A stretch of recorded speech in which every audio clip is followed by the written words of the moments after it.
right, welcome everybody to another game demo from blockchaingaming.com. We are at our usual broadcast location, D-Control in Vancouver. Is it anyone's first time here? I don't think so. A lot of familiar faces today. That's awesome. So today we're going to play at least one game, maybe a second. We're going to be playing Turian, which is from the team that made Huntercoin, Zeya. They're under the Zeya brand now. Yep. It's a new blockchain gaming platform we're going to show off today. Yeah, there's a chance we do a quick game of Zeya ships as well, which is very similar to battleships, but trust minimized. Yeah. Well, first we're going to do history. We have a video here. Maybe you could just play it and I'll explain what's going on. Yeah. But before you play it, just a brief explanation into background. So the goal here is to make a completely decentralized game. So, and a lot of people have been making blockchain games like game credits or the TAP project put crypto in the game and replace the in-game money with cryptocurrency, financial blockchain use in games. Some go another step and do the true ownership thing.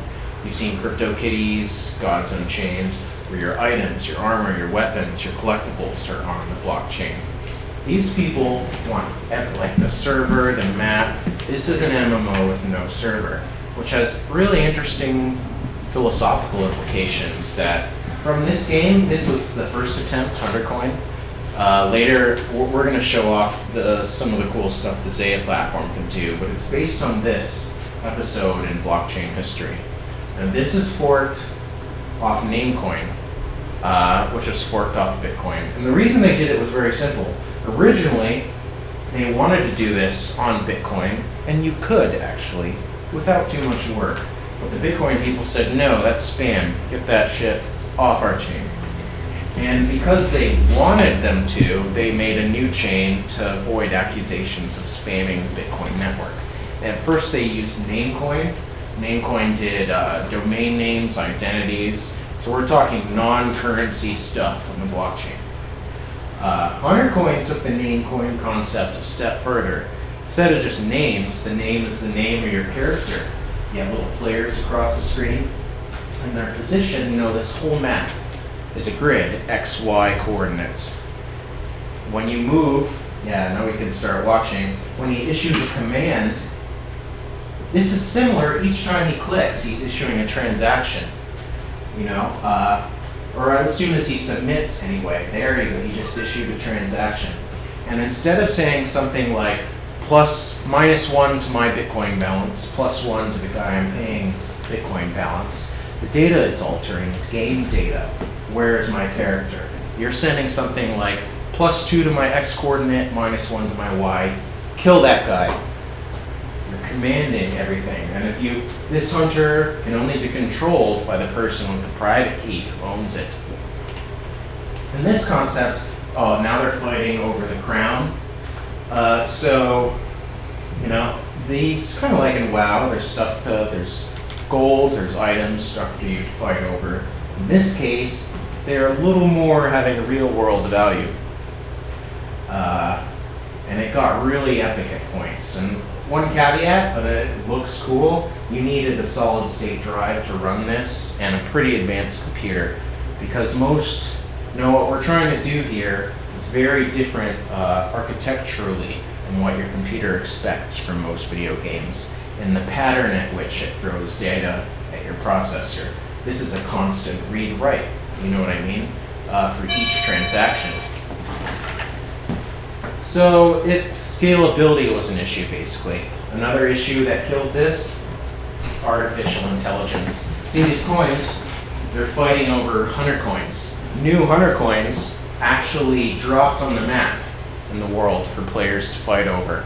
So, if you took over the world of Hunter coin, you therefore took over the supply of Hunter coins. So obviously someone did. We called him the Dominator. The Dominator may or not be one person, multiple persons, who knows? The Dominator took over this world of Hunter coin. And the best analogy I can give for this episode in history is South Park, the WoW episode. If anyone's seen the WoW episode where a player gets so powerful he kills the mods and admins, so the boys of South Park band together to try to defeat him by the rules of the game. In South Park, they win. Here we lost, actually. Dominator defeated the community. We all banded together to try to get back the world of Huntercoin, and we lost. So we forked the blockchain, right? On the other fork, the Dominator still dominates the world of Huntercoin. On the fork that everyone else plays, he doesn't. No one will use his fork, so the coins on his fork have no real value. It's like Ethereum. If you want to call it that, sure. Sounds like Legend 4 losers. Well, that's one way of looking at it. You know, and it's really interesting. When a person wins a game, you know, there's a fine line between unbalanced gameplay and someone who's too good at the game. You know what I mean? Sometimes a guy like in Dota, that I used to play Dota all the time. Sometimes a guy would get so good and we'd be like, well, clearly the character he's using is OP, overpowered. And a whole bunch of developers change some dynamics. In this, you got to fork the blockchain if the character's OP. Completely redo the dynamics. Yeah, so it's like a whole new game design problem. When you're building your game, you like better get the mechanics right. You need foresight. Or like, yeah, and a lot of times you can't exactly foresee everything, like unique interactions. Foresight is very important. Otherwise, you'll run into issues of constant forks every time you need to rebalance the economy of your game. And that was the downfall of this. AI took over the game, and it was only one game. This is an entire blockchain for one game. If you think about it, it's kind of silly, right? Why can't we play lots of games? But the code for this blockchain was kind of hard-coded to one game's specifications, not an open sandbox you could make any game from. Zeya, Microphone's here. No, so you don't have to. You just keep putting it back. Zeya is, whereas this was a decentralized single game, Zeya is a decentralized platform or console is a good analogy. More like the Nintendo than it is like the Mario. So we're going to show you how that works. Let's try Ryan. We're just dealing with software here. No, just switching. So this is to Ryan. And so what we're doing here, there's a little complexity here because when you run Zeya, now it does not want to switch screens. You want to sit over here? Oh, is it broadcasting? Yep. Oh, okay. It's recording this screen. I'll just point. So, they use hexagonal tiles. I don't know how many of you have played Civ, but in strategy games, people have been geared more lately towards hexagonal tiles than they are to square tiles because of the diagonal movement problem, where in a game with square tiles, moving this way is always more advantageous than moving this way, right? This fixes it that way. So you have its grid. The whole planet of Turian is divided into these hexagonal tiles. And each tile has a random chance, a provably fair random chance, I should add, which is a cool word in the blockchain gaming sphere. Provable fairness means that the developers cannot, it's impossible for them to lie or cheat you in this process. When I say there's a random chance of an item or money or something being under one of these tiles, I mean random. They're using block hashes as inputs in their random number generator and stuff like that. Unless, if you can 51% attack the network, you have a chance of manipulating the random number generator. So I've just put in the move command. He's just issued a move command. That was a transaction on their side chain. So Huntercoin, the game I showed you before, you can still see it up here, was one chain for one game. Zeya is a platform. Each game is a side chain. The technicalities, people are going to disagree with me on how technically accurate I was in calling it a side chain. But they are transactions that branch from the main chain and then confirm upon it later. Mike, first question, is it one move per block? No, because your unit has a speed counter. Oh, okay. If he was faster, he could have moved more tiles per block. Which is kind of confusing. I mean, Civilization has that concept. In Civ, it's turn-based, and you can move more than one tile per block, which raises questions, right? What if you move of intersection between paths? It will do so just according to math. You know, if you intersect, the battle happens. It gets interesting, right? Because think about it. If this is all on chain, you can see that he just issued this move. You know exactly where he's told his character to go because it's on the blockchain, right? He just issued send my character this way. Well, now he's revealed everything he's going to do gameplay-wise. This really changes the way gameplay works in a game like this. At least until we introduce Fog of War capabilities, which I hope to in Zeya ships if we finish downloading it. But at this point, the whole game is transparent. There's no Fog of War, no hiddenness, right? Just like everything on the Bitcoin blockchain is visible, all of this planet is visible, except what's underneath the tiles, if you prospect them. And this is where the combat, right? Any of these tiles can have like little Kai currency or guns or weapons under him. People want to prospect these tiles to look for him. Then they'll fight over each other to get to the good tiles. Now, someone before the meetup started mentioned EVE Online. Really good analogy.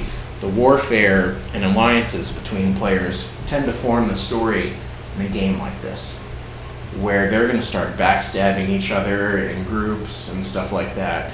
Especially when there's real, like the last tournament they did had $10,000 on the line. So think about it.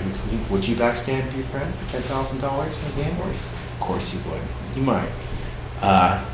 We haven't seen any major, like EVE Online has had $100,000 diplomatic funny incidents like that. We haven't got that far here yet. The prize was only 10 grand. So no one sent any like death threats over it yet. But we're getting there. And that's important. That's like a level up, right? Yeah. That's when you know you've made it. So when we were loading this game, you saw first we had to sync the wallet, then we synced the game. That's because first we synced the main chain, and then we had to sync the side transactions related only to this game. If you think about it, it's necessary because what if when you got an Xbox, your hard drive had to have the data for every Xbox game available? That'd be crazy. It would fill up your hard drive and it would be untenable. So you do not have to store every side chain for games you don't intend to play and never will. You only download the side chain data for games you are playing. The main chain is like who ultimately won that battle.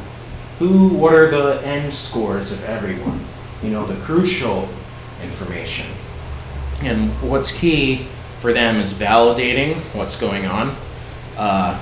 So it's, all the hack attacks, things that you might worry about. I don't know how familiar you all are with the Lightning Network, but these chains work in the same concept. So any attack you can think of against the Lightning Network is a threat to what we're doing here. And it's a borrowed security model where it's like, everyone's trying to attack the much more valuable one. So you have if you're using the same tech, you just kind of have a borrowed security because everyone's focusing on the other one and you have the same security as them.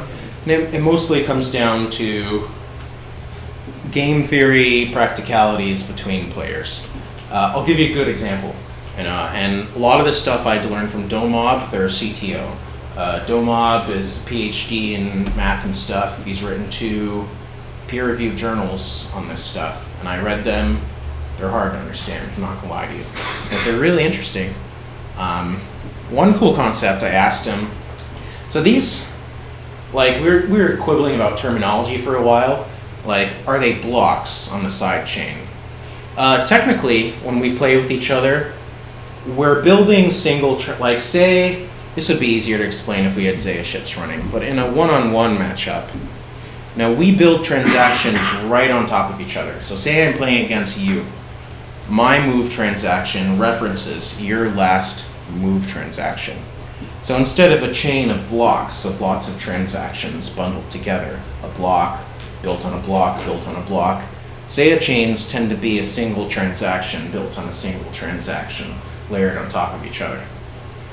So now in Ethereum, for example, a everything on-chain moderates this process. Smart contracts on-chain make it a constantly transparent on the chain what is going on and what should be going on. In this case, the smart contract-like processing happens off-chain.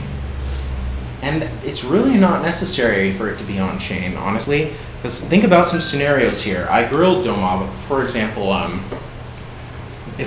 all the scenarios come if we try to lie to each other as players. Like, for example, suppose we're playing and I issue 2 transactions at once with 2 different moves. Haha. To confuse you, like pick the one I like the most. But you, in making your next move, have to build off of one of my moves as your transaction references mine. So when you build your move, you will simply, whichever of my moves was most preferable to you, you'll choose that one to reference. You'll choose which move I made if I issue 2, if that makes sense. Game theory will prevent me from doing that, because if I issue 2 moves at once, I give my opponent the ability to choose which move was the one I made, which is disadvantageous to myself. Other things, this game has built-in incentives, bets, like when you go in matchups and stuff like that. If you try to violate the game channel, you lose your whole bet and your whole input. So it penalizes you for even attempting to do what I'm describing. But generally speaking, it's impossible, because think, in a smart contract, we process everything that happens right there on chain. And here we process it off chain, but suppose me and you, like, let's hypothetically, suppose there's an NPC in the game, non-player character. It has AI. If I do X, it does Y. If you do X, it does Y. Maybe we might disagree, if we're 2 players who don't like each other, about what this NPC did in a given scenario. Maybe it was more advantageous to, like, maybe it was a guard in a town, and we were both sneaking around this town, and the guard could only catch one of us. I claim it caught you. You claim it caught me. Now we have to quibble about what the NPC did, and that means what the AI told it to do, what guided it. In Ethereum, that would be an on-chain you can look. But here, although it's not on-chain, the process it has to follow exactly. Since we all have stored locally in our computers the AI code, if you produce a different output for the AI's behavior than I did, we'll know that you're following a different algorithm on your local machine than I am. And really, if you think about it, that doesn't prove that you're running the exact same AI code for the NPC on your local machine as me. But if your AI code is slightly different, but produces the same behavior in the NPC, it doesn't matter, right? What matters is the outputted behavior of the NPC and how it affects the game.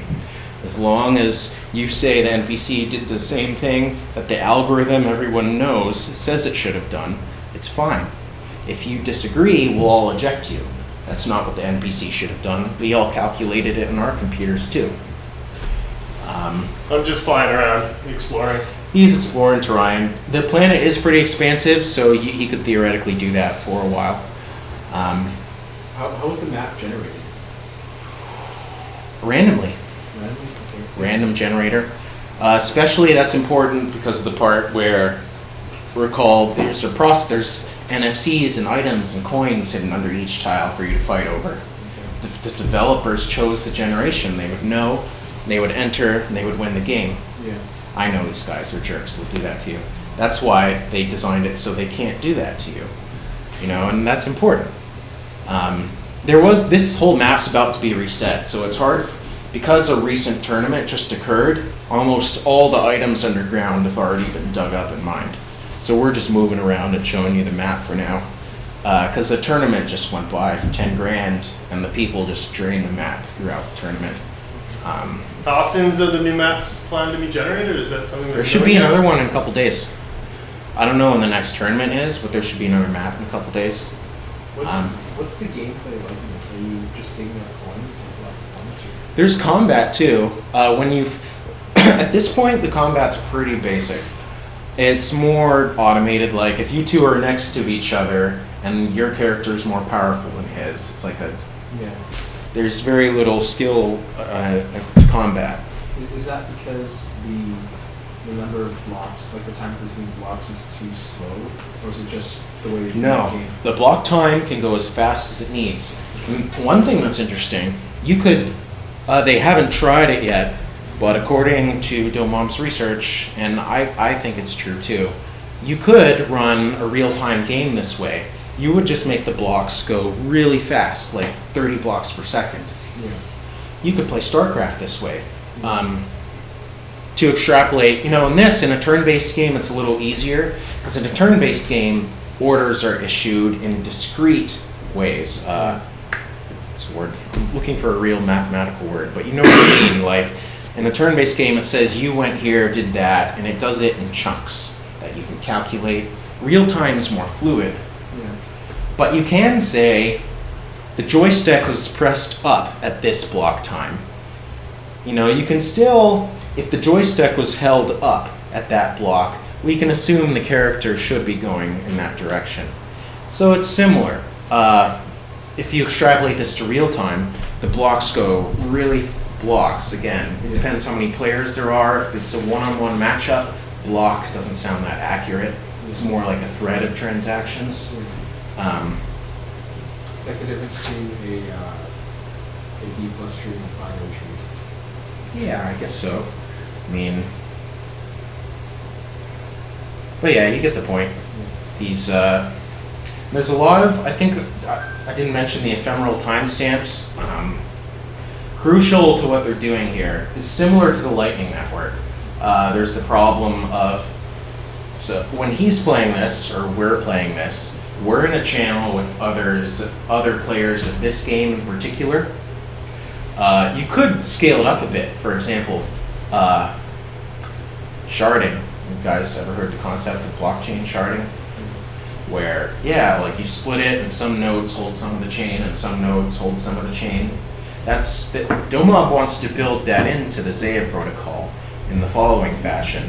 The same way WoW breaks up each region into a different little loadable subserver. Every time you go from one little level in WoW to another, there's a little loading time, and like you transition local memories on your machine, it downloads more stuff. Same with sharding. Say, if you're in one region of an MMO game, do you really need to know what's happening on the opposite end of the world? You need to know the healths and abilities of people near you who could hit you with the sword or attack you. So a shard in blockchain gaming is a region, a level, a dungeon. Like in WoW, dungeons were instanced, and each instance had its own separated level kind of structure. Same concept. And every time you move from one level or region to another, and if you played a console game, you probably remember the same thing, like playing Elder Scrolls or something. You move one region to another, and it goes loading. That's going through your hard drive and like downloading the new area you've just entered. Same concept, but in shards. They haven't needed to go that far yet because there haven't been enough players to require that, and this is an early demo. But it's really fascinating to me. I want to get into Fog of War a bit. I'm curious how far you've come with that download. It's there. It's just trying to get it figured out. It's got the wallet. I don't know what I do from here. Can you help them out? We're going to try this. We want to show off another game called Zeya Ships, basically, to try and illustrate this concept. Because obviously you may have noticed, in most games, you don't always see the whole map, right? Imagine you played, that's a map hack in StarCraft. If you can see the whole map, you win. Well, part of the strategy is sending out little scouts to know what your opponent is doing. If I can see the whole blockchain, then that's the whole map. That alters the strategy of the game. So there must be some way of dealing with that kind of concept. We need partial reveals. Sharding's one cool way to do that, right? If typically your visibility in a game is proximity based, there's a circle around your character within which you can see. Almost analogous to a shard, right? When you enter a new level, you access a new shard, and now you can see that section. if you're not in a specific region of it, assuming a sharding scenario, if you're not in a certain section of the map in which you should be able to see, the platform would not give you access to that shard of the blockchain data, such that you couldn't see the whole map, only the part of the map where you are. Fog of war, which is very important because most games work this way, except for very basic ones like chess, checkers. The one we're trying to show is Battleship. Zeya ships, but it's Battleship. And I can explain a bit about the fog of war concept before we show it. Although if we show it, it'll be cool. Like I just like to explain as transactions go by under the hood what's happening. But basically in Battleship, there's a board divided in half, and you can't see the other half, right? I'm just assuming you've all played the game, Battleship. If you could see the other half, you would know where the ships are and you would win. You'd call exactly the numbers and you'd win immediately.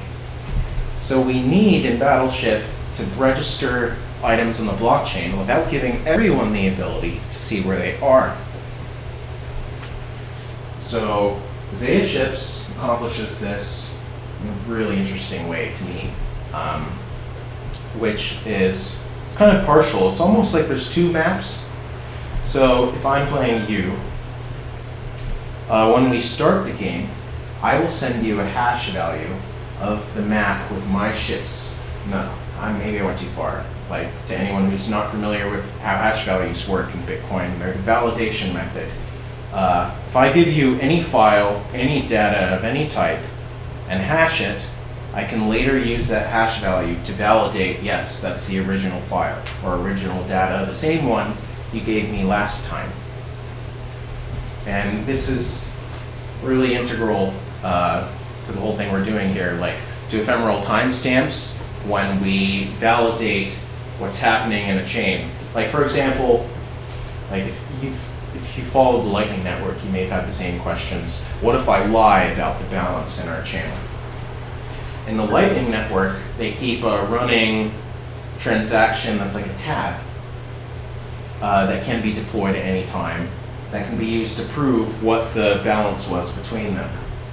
Similar concept here, although it's slightly different. Ephemeral timestamps. It's a Merkle tree construction. So they take the hash value of their game state,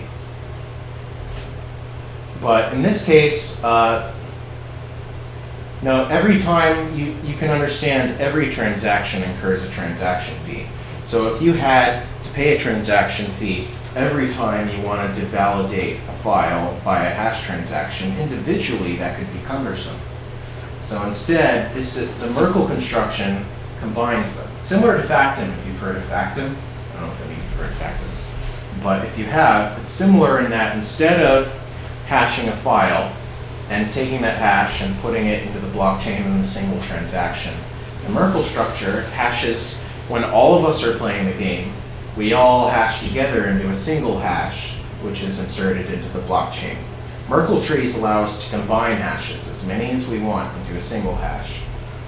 So the ephemeral timestamp takes all of our hashes, verifying our channels, combines them to a single one, and inserts only that single one into the blockchain. A Merkle tree, it's called. That's the root at the top, the Merkle root. So then the transaction fee is only one transaction for all of us. The more of us there are, we divide by the fee. So it's cheaper to do it this way, channels. Bitcoin's way is actually not bad either, but it has different requirements than Zeya's way, obviously. They're trying to do a video game here. I don't think we're going to be able to do the other one. We still need to send him some tokens, reserve his name, all that stuff. Damn. There's a lot of steps. Just play video or something. Yeah, let me see if I can get it'd be nice to get someone on the other side of the game. Let me see if I can open up a lobby and maybe someone will join. Yeah, do that. We're trying to open a Zeya ships game. It's complicated.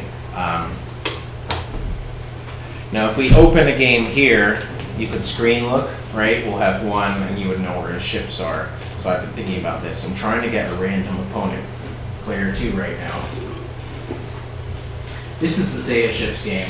But when you start this game, like I was saying about Merkle trees, I will hash the value of the map with my ships on it where they are, their locations, and send that to you. So throughout the game, when you say, I want to attack A6, actually you trust me at the time to say, yes, you hit me, A6, dang, you got me. So throughout the game, you're trusting me, but at the end, you'll know if I lied or not, right? Because you have the hash value of my map from the beginning. So at the end, I will reveal what my map actually was, and you can see if your hits were called and misses were called accurately or not. And if you think I'm lying about the map I just showed you at the end of the game, you take its hash value and compare it to the hash value taken from that I gave you earlier. So you can prove whether or not I lied to you about where my ships were. So we had blockchain-based asset location verification without everyone having to know where the assets are located. Fog of War, very important, right? You couldn't play StarCraft or a lot of strategy games. In fact, you couldn't play Battleship at all without this ability. And this is where I got into interesting conversations with Domob, their CTO. Like, well, what if I say two at once? Like simultaneously from my client, I say D6 and A6. And he said, well, then whichever one missed me, I'll build my move off that transaction. You see, game theory, more than math in this case, prevents me from messing up the process, which is very fascinating. It takes a lot of foresight to think that far into game theory. And so far, I haven't figured out how to break this plan. I've been trying. I recommend you also try, just to break anything. But still don't have an opponent. Let's see if I can find anyone in the chat room. I found a video of a guy playing 2 games at once. Try it. Oh, that's the founder. Andrew Colosimo. British guy. He calls you mate. That's how you know he's from Manchester. He's showing off a map. I guess, yeah. He's playing someone online, so we can't see that guy's board. That's good. Yeah, he's got 2 games. I know he's playing himself. Oh, I know. So you're always blue on your own side because he's more showing off the mechanics. Yeah, he's just playing against himself. This guy is very interesting. So it's, in their team, the old hats are him, the founder, and Domod, the CTO. In my experience, they're both legendary on Bitcoin Talk, like both old school. They both have contributions on GitHub to Bitcoin, Namecoin, like they're OGs. But Domob's more the academic, mathy one. He's more the gamer. Like he's good at video games. He'll probably, if you play Huntercoin with him, he will probably win. I tried, and he won every time. It's just, and it's a radically different type of thinking sometimes, decentralized gaming, that you have to master. Like when he beats you, he thinks about block times, like you did that at blocks X. Like, it changes the conceptual manner in which you have to think about the game you're playing. I don't know what he's saying here. We don't have to play him on, but similar stuff. I just wanted to show you what it looks like. Here you can see, oh, this is an old video. We know this video is old. Let's see where it says state. Right now we're up to 2. 12.6. Yeah, we're up way, so like double that. So this is where it says state. It'll go up to the highest block, which would be the same highest block here as the highest block in Zeya. These blocks are the same. It's just these are sides built off the block, little side transactions. So to catch up with this chain, it's like downloading the old chain all over again with the little peripheral pieces. There are a few kinks to work out. It gets weird if you put your ships touching each other. Yeah, but that's like temporary thing, right? Still haven't figured out why it gets confused if you do that. Your ships cannot touch each other. Their protocol just explodes. Sorry. That's what happens. But, there's also betting. So, the winner, he's playing himself, so look. But typically the winner, you'll each bet Kai, or you don't have to, but you could. You should. You should, of course. You should. If you think you're good. And then the winner wins. And again, that's another mechanism of preventing cheaters. You cannot, I should stress this again, you cannot build a move that wasn't allowed. Like, for example, what if you tried to issue a transaction saying to walk through a wall? It actually would not let you. Like, if you get at the protocol layer, it would call your transaction invalid if you issued one telling your character to move too far such that it would go through a wall.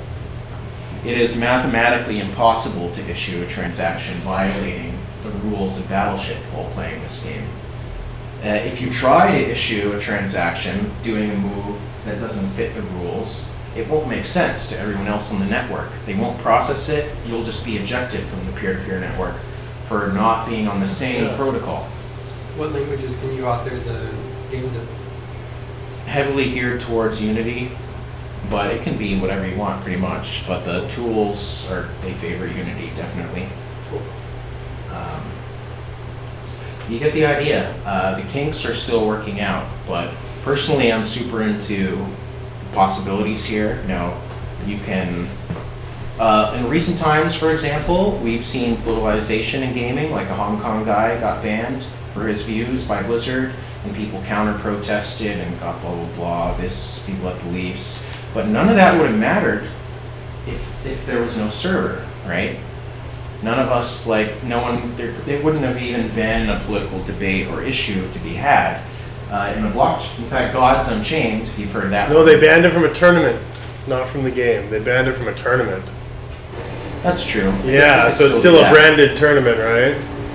Yeah, and then they banned more people since then who also went on stream, players from the college league went on stream and were like, free Hong Kong, and then Blizzard banned them too. I still think it's powerful though. Oh yeah. If you had no server, it reduces their power. Yeah, you couldn't kick them off. Yes. You can't stop them from playing. Blizzard can stop people from playing their game and just say you can't play. Yeah. As games progress, that won't be an option. I guess you're right in a tournament context where we go to a physical location with computers facing each other. Yeah. Well, actually, you said the game just had a tournament. How did that work? This one. Yeah, true. Zeya had in Zeya, the tournaments, the prizes are placed in a trustless fashion in the game map. Yeah, the prizes are on the map already. They can't take them from you once they've put them on the map. They use what's called provable fairness to randomly assign where the prizes are in the tile to which. The developers themselves don't know where they are, such that if they played, they would have no advantage against you.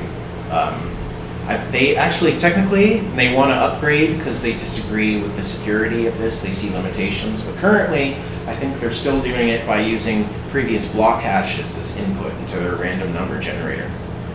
So if you had sufficient hash power and really understood their random number generator very well, you could double its spend attack the network and win some assets by knowing which tiles have which.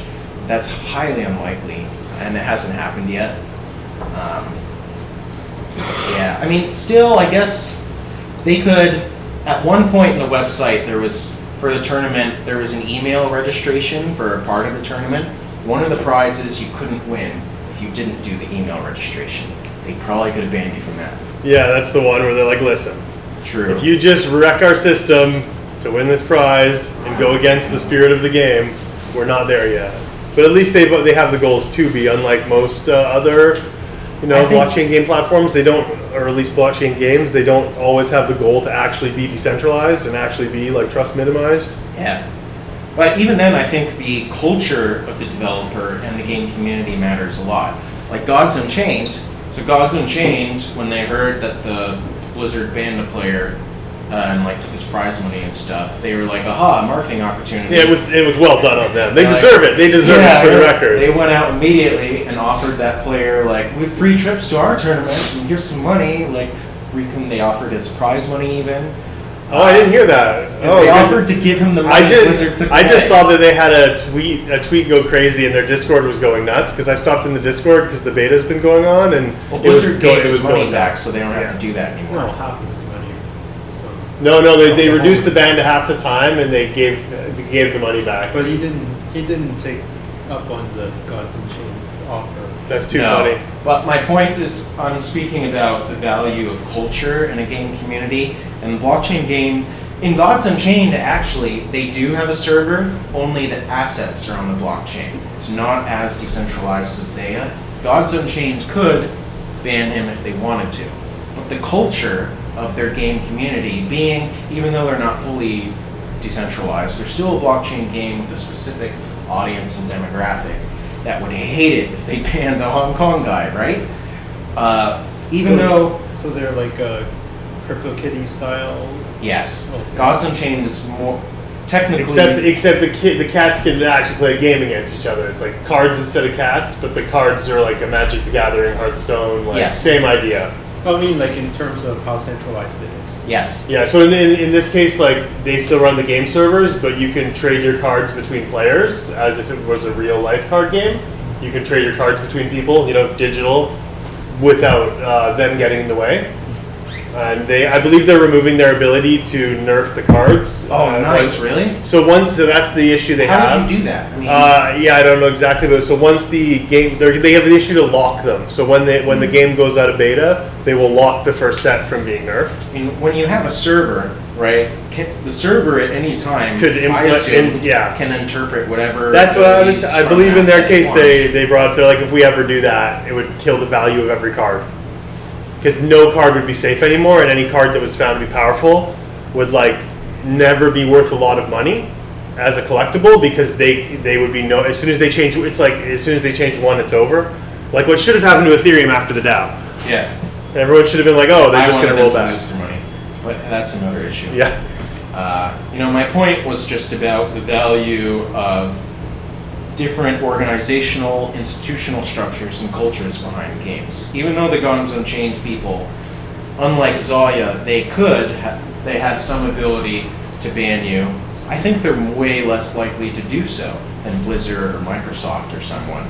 They have their audience that they appeal to for token backing and such are anarchists who will probably sell their tokens immediately if he starts banning players from his tournaments and stuff, right? Yeah. They have a lot of pushback, not technically, but community-wise, preventing them from such actions. I mean, we assumed Blizzard would have that too. I mean, but... Activision, you mean? Yeah. Once they got bought by Activision, it was over. Blizzard, sorry to rant, they were one of the first people to try and force you to use your real name on the internet. When Activision bought them out, they implemented the BattleNet Real ID, which would cause a revolt, because everyone's like, oh, now when you post in the forums and everything in your account is all under your real name. And everyone was like, what the heck is this? And it took like a couple days of shit posting to get them to roll back on that. Yeah. But they were the first ones to, and that was like before. Now it's like standard where you're just your name online everywhere. But they were one of the first ones to try and force it right after the Activision buyout. So shame. In Zeya, I should have thought about trying to get a screen capture of this too, but it's not that great. It's just a name system. It's called Zeya ID.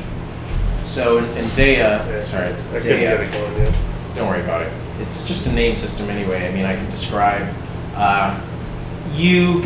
It's kind of like having an Xbox gamer tag on Zeya. But in Zeya, your name is registered to your key, your private key. We know that that's you. So I cannot go on Zeya and make a username with the same letters as yours and pretend to be you. It'll say, sorry, that name's already taken, and you can't control it because it's taken by this public address, and you apparently, if you don't have a private key connected to that address, you cannot control the name. And here's the cool part about that. This allows me to prove who I am without sending my photo ID to some ICBC or some shit. I can prove that it's me every time, same me via the private key, instead of by consistently giving my name and address just by the key. Or at least I can prove that it was the same me who played this game as it was who played this game, if we had the same key. Unless I sold my key, but that's highly unlikely, technically, because if I sell you my key, I can steal it back at any time. Kind of like WoW accounts, if you remember trying to sell a WoW account. I tried to sell mine once because I had a really rare amount, but then I was like, no one's going to pay me what I feel I put into this. Yeah. And And you can take it back at any time through their email reclamation thing. yeah. Because you have to lie that you can't honestly say, hey, I'm selling my account. They still think it's yours. You can reclaim it at any time. Anyway, this uses a name system. Basically, one concept here is how do we prove that you are you without you having to reveal your identity to an authority. Huge issue, right? I think I talked about this with some people before the meetup, the way AI breaks blockchain games. Because as soon as there's real coins to fight over, someone's going to make a bot to play the game, right? Even if they're not in it for the money, they're going to make a bot to play the game to win. Yeah, just because there's a prize. Yeah. Leaderboards are important. They drive us. So they need methods of preventing it. In Huntercoin, there was no method of preventing botting at all. So they adjusted the gameplay to make the gameplay such that if you had a bot, it wouldn't be that too advantageous, which limits the type of game you can make. Now we can only make games of the sort that if you had a bot, it wouldn't give you an advantage in. How many games does that make? Very little. Yeah, I know, very right? little. Very few. So there has to be some way of detecting AI. And we haven't, in my opinion, this is like the holy grail of blockchain gaming, finding a way to decentralize Turing test. How to detect AI in an automated fashion and how to build it. Because we need NPCs in our games, right? When we just showed you to Ryan, those were all player characters. None of them were NPCs. And a real world isn't like that. There has to be characters with stories running around to make it feel alive and fleshed out. But Huntercoin didn't have that, and Zeya doesn't have that, because you can't put AI code on the blockchain. You can't even process a checkmate on Ethereum. If you try via smart contracts, the gas fee is too high. Even a simple checkmate calculation. So imagine trying to process an NPC character via smart contracts. It's untenable.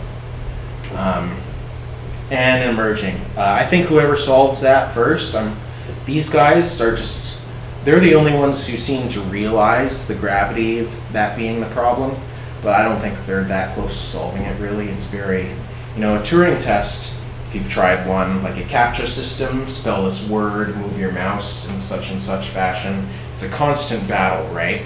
They are constantly updating that CAPTCHA system because the bots are constantly updating to try to beat it. And in a blockchain, you can't just update the blockchain protocol constantly. Those are forks.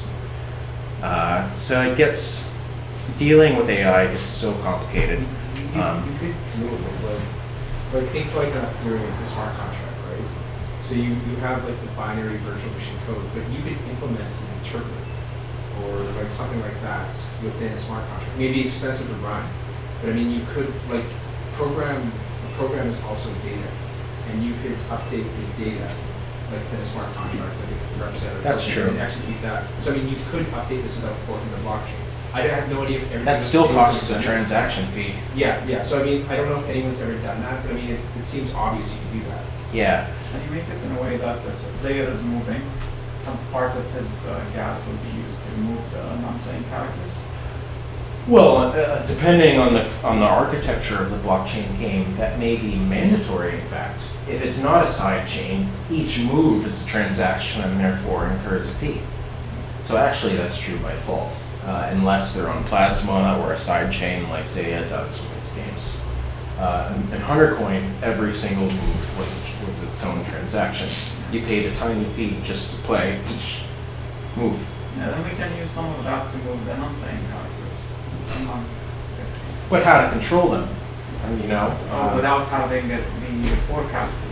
The NPC characters have to, you're correct. And that's another problem. If everyone has the AI data for the NPC, you know what it's going to.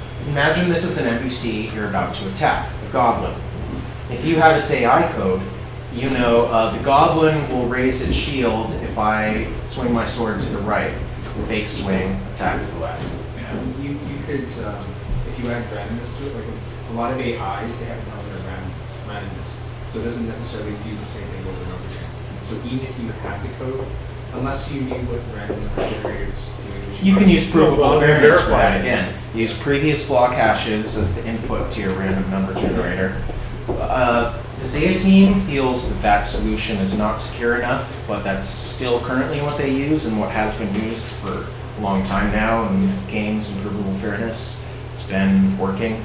I don't see anyone double attacking a network to do that anytime soon. I think it's highly unlikely a miner is going to mine 2 blocks in a row for the purpose of changing a random number generator. If he could do that, he would use it on like $1 million transaction. Yeah, there's much more valuable things to do with your Yeah, hash power than double spend a gaming chain. Yeah, I don't think that's likely. Again, game theory, more than cryptography, sometimes preserves these processes. Unless you just really hated that game and wanted to kill it. Like, Always optional. but it wouldn't be in your financial best interest. You know, and that's what's key to crypto world. Everything's based on incentives. It's not in your incentive to do that. I mean, this game incentivizes play and running and such. I think incentives are key, in my opinion, and way more powerful than disincentives most of the time to producing the kind of behavior you want in an ecosystem or network. Yes. There are a couple disincentives. If you cheat, you can lose your bet, like in a channel. It'll punish you for improperly closing a channel. But like any coin, for the most part, it works on incentives. Proper behavior will be rewarded, you know, unless you suck at the game. And sorry, like you don't get rewards. But You're rewarded to get better. yeah, Yeah. exactly. But yeah, I think you guys get the idea. I'm sorry we couldn't find a player. I'll check the chat room, see if anyone chimed in. But you know, I think you see what the game would have looked like. Yeah, everyone's played Battleships, and we did do a video on it that's already up on the Blockchain Game YouTube channel. Don't forget to subscribe and like. Yeah. We gotta say that more, man. We gotta say that more. Subscribe and like. Yeah. Any questions?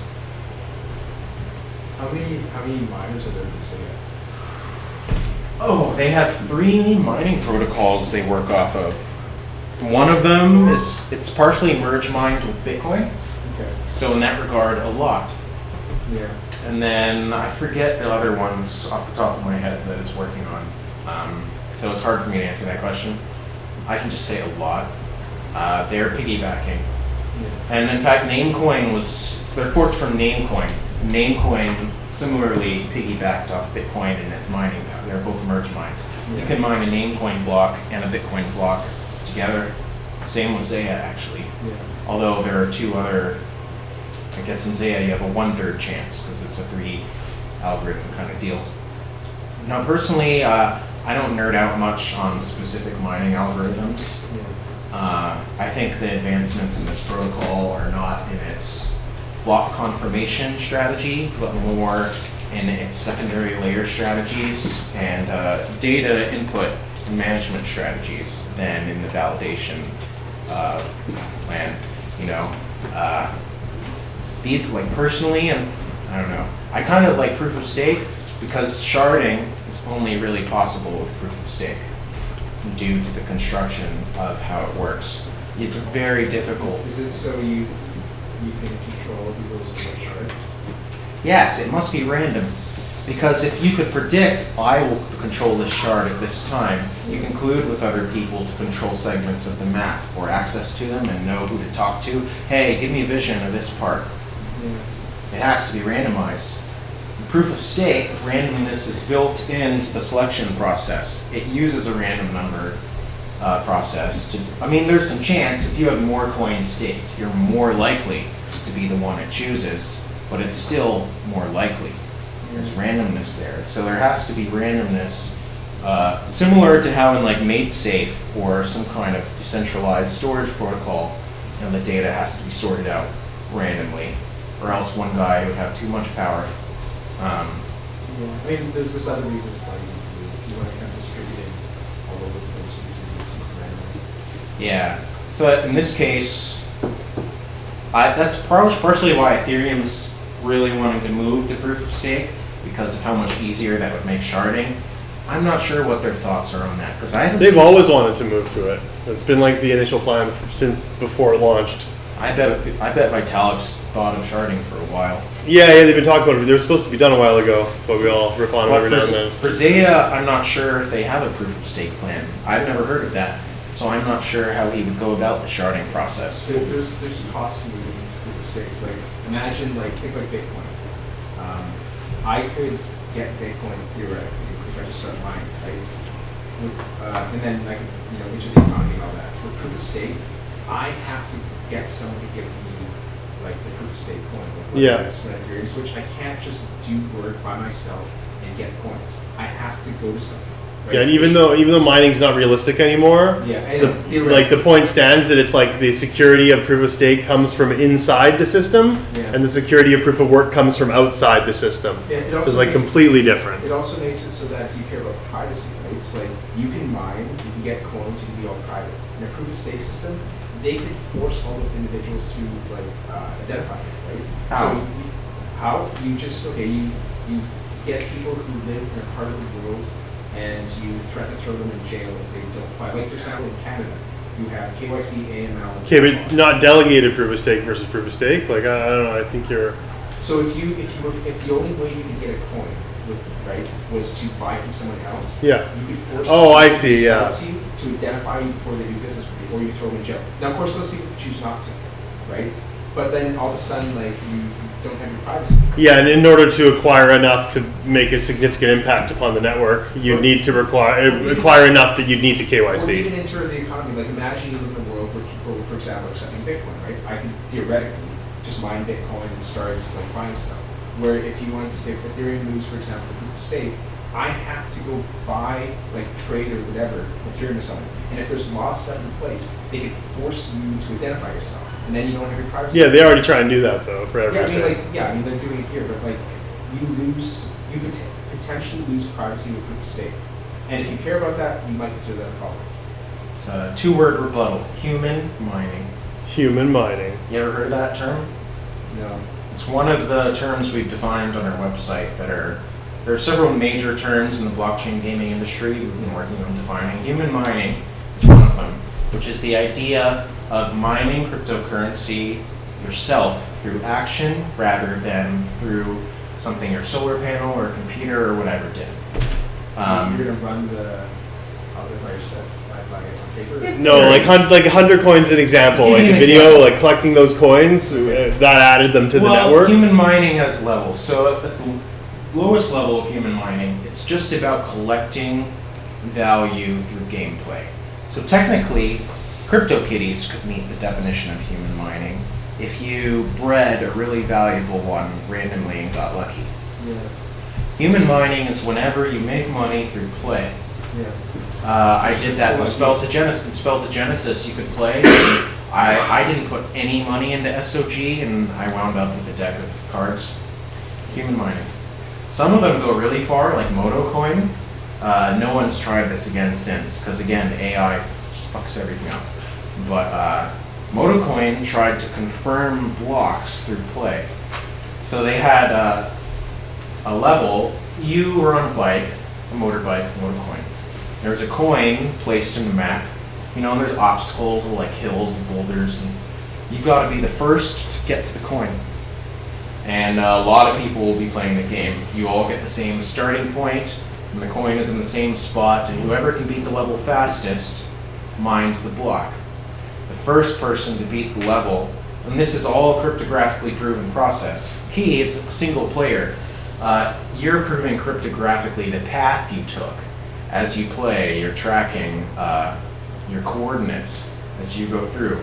The first person to map the correct path and get to the coin not only wins the coin and thus the Motocoin and the money, but also mines that block and confirms the transaction. There's no proof of stake or proof of work in Motocoin. The players confirm the blockchain. So for example, if you were really good at the game, such that you could win several times in a row, you could double spend attack people. Wow. That actually happened, but not because he had a bot. AI took over that game, similar to Huntercoin. AI just dominated and started double spending.